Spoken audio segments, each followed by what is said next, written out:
ഒരു minute. Dharmendra G നമസ്കാർ. ധന്യവാദ്. ശർമാജിയുടെ അടുത്ത് ചെല്ലുമ്പം കുറച്ച് ഭവ്യതയോടെ വിനയത്തോടെ ഇരിക്കണം അല്ലേ? ഇതെന്താ തീയും പോയും കാണുന്നുണ്ടല്ലേ? വീടിന്റെ മുമ്പിലാണ് അടുക്കള. ചിലപ്പോ ഞമ്മള് വരുന്ന അറിഞ്ഞിട്ട് ബിരിയാണി വെക്കായിരിക്കും. എന്നിട്ട് ബിരിയാണി ചെമ്പ് കാണില്ലല്ലോ. മന്ത്രിക്കാണ് രണ്ടാം സ്ഥാനം മന്ത്രിസഭയിൽ. ഇവിടെ ശ്രീ PK കുഞ്ഞാലിക്കുട്ടിയാണ് മന്ത്രിസഭയിലെ രണ്ടാമൻ. കുറച്ച് വർഗീയത കൂടുതലുണ്ട്. മന്ത്രിസഭയിൽ 12 പേർ ന്യൂനപക്ഷ സമുദായത്തിൽ നിന്നുള്ള ആളുകളാണ്.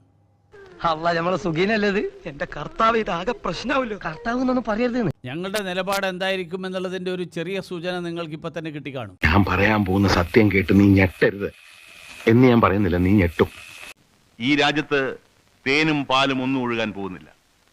ഒരു രാമരാജ്യവും ഇവിടെ പ്രതീക്ഷിക്കണ്ട. ഞാൻ പോകുന്നു. ബൈ.